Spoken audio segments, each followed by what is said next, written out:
this time we're going to be talking about insulation, and specifically I'm just going to show you what we do for under quilts and top quilts. As I stated in the article, some people use pads and sleeping bags and to find effect. I'm not going to say one way or the other is right.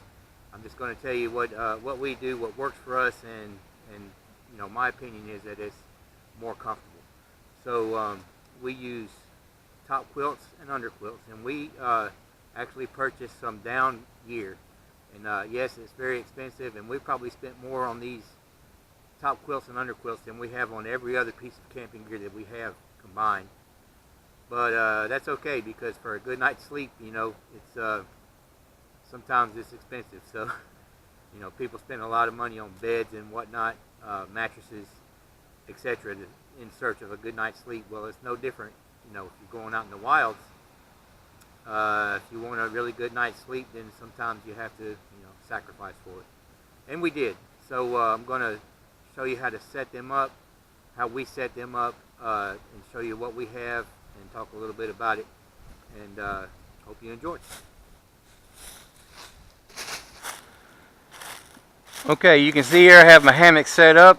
Have it set up with whoopee slings, like we normally do when we camp out. This piece of material underneath my hammock is the common word for it is Tyvek. It's a home wrap. It's basically just a pad that we put underneath our hammocks when we're camping out, somewhere to put our feet at night, and also we store our gear under there, stuff like that. So that's what that is. It's just a ground cloth, basically. I've got my pack over here. I'm going to go ahead and get the underquilt out. Now, I purchased this underquilt. It's a down underquilt, rated at 20 degrees, and I purchased it from Underground Quilts. Underground Quilts. And right now you can see I'm just having to sort of get the suspension undone, but it's very simple. Basically, this hook here hooks to one end of your suspension, like so. And there's another hook on the other end, and it hooks to the other end of your suspension, like so. And your underquilt is hung, okay? And you can see it rides a little high there. All you simply do at this point is put your hammock inside of the underquilt, and now your underquilt is wrapped around the hammock, basically. Now there are also other adjustments. You can make to this underquilt, and let me go over those real quick. The black lines you see here, those are your primary suspension, what's called your primary suspension. Those are what bears the weight of the underquilt. These lines here, the white lines, these are what's called your secondary suspension.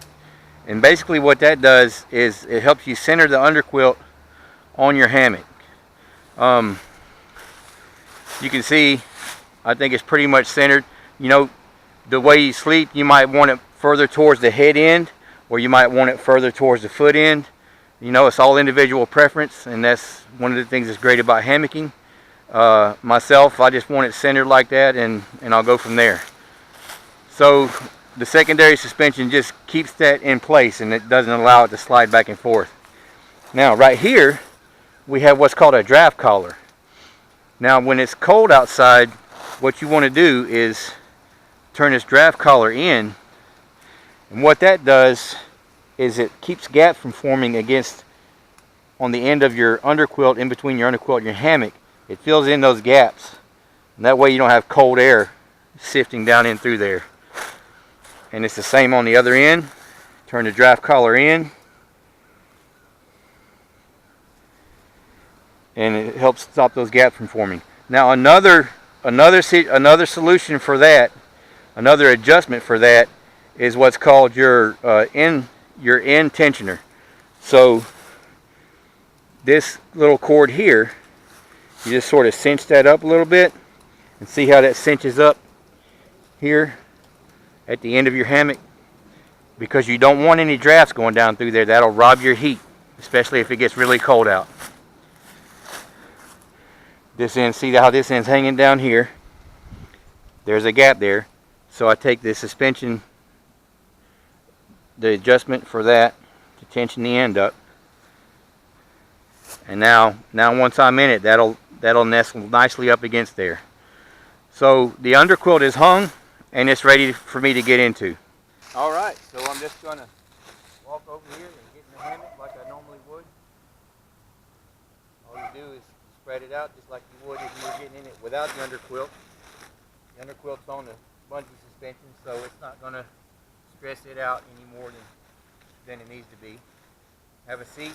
I always take my shoes off before I get in my hammock because I don't want it to snag on the fabric or get anything, you know, overly dirty or whatever. So shoes come off. It's another good thing for the ground quilt. It has a place to put your feet so they don't get all nasty on the ground. And you just lay back. Now once you're in, sort of adjust your angle, you know, make sure your underquilt's centered. Go ahead and adjust your angle. You lay on a diagonal. You may need to reach over and pull it up around your shoulder. But that's pretty much it. And now I could easily take a nap right now, but I'm not going to. Because we've got to talk about top quilt. Right, I'm going to go ahead and get out my top quilt and then we'll go over some features on it. And then we'll use it. So your hammock, it makes a handy place to put things when you're not using them. When you're up and about and you're not using them. So you just drape that in there. And of course I put it in backwards. Now we'll start at the foot end. So the foot end, it has what's called a foot box. And think if you had your sleeping bag just zip part of the way up. That's sort of what the foot box is on a top quilt. It's just an enclosed section here. Now mine's open. You can have them sewn shut, snap shut. There's all different ways you can do it. Once again, it's up to the individual user. Mine has a cinch. So if I wanted to close up the end of my foot box, I just cinch it up like that. Make the adjustments. And it's cinched up. I could put a t-shirt or something down in there in that little hole and make sure my little, you know, my foots don't get cold down in there. Now it also has this Velcro enclosure, and I could undo this the whole way if I wanted to, if it was really warm out and I didn't, you know, I wanted my feet out from underneath like I sleep in the bed sometimes with my feet out. I could undo that all the way and leave my feet out. Just leave it, if it's cold I could leave it, you know, snugged up, put my feet in there to stay nice and warm. Now moving up the underquilt, there's no zipper, okay? One drawback of using a sleeping bag in your hammock, the zipper could, you know, catch on the hammock fabric and tear it, and that's not good. You don't want a torn hammock. Okay, and up on the head end here, there's a little snap.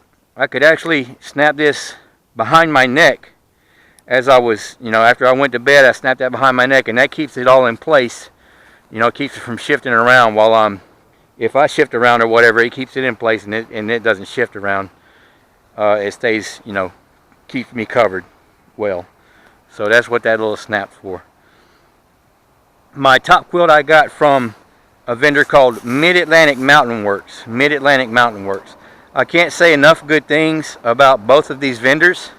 They're both made in the USA. You can see the tag here, made in the USA, which I like. Underground Quilts, Mid-Atlantic Mountain Works. I'll put the links down below. So check those guys out.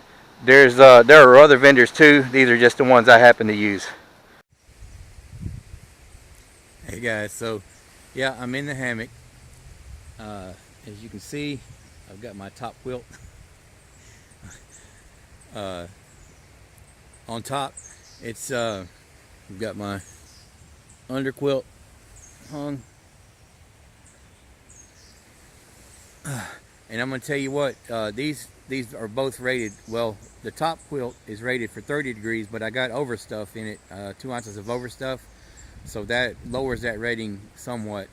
The underquilt's rated at 20 degrees, and I'm actually starting to warm up pretty quick here, even though it's windy outside, and it's probably, you know, around 60 or mid 60s right now. I'm toasty warm and almost too warm, so I'm not going to stay underneath this underquilt very long.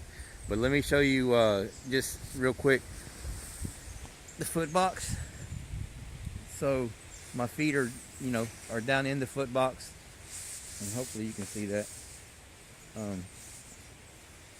And they're, you know, they're not exposed. Like I said, that little hole in the bottom, I could shove a t-shirt in there or just anything, and that would stop that hole up.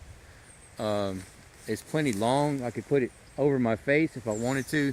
That's generally not a good thing to do, because all that vapor from your breath will get into the down, and it'll lose efficiency as it gets wet. So you never want your down to get wet if you can help it. That said, I didn't buckle this thing around, you know, the back of my neck, but I don't know if I ever will, unless it's really cold. I'm just having a problem keeping it in place. But when I sleep in a hammock, I don't move a whole lot, really. I just because there's no pressure points or anything, so I just, you know, I sleep like a rock, except for my wife says that I snore a lot, which, you know, oh well. I don't hear it. Well, I do sometimes, actually, but that's a different story. At any rate, so that's the top quilt and under quilt. That's what we use. It's down. They're very comfortable, soft, very, just, I can't say enough good things about them. For the ultimate in comfort, I would advise to do that. You know, if you have tolerance for less comfort, then, you know, you don't have to make that investment. But for us, it was definitely worth it. So thanks for watching.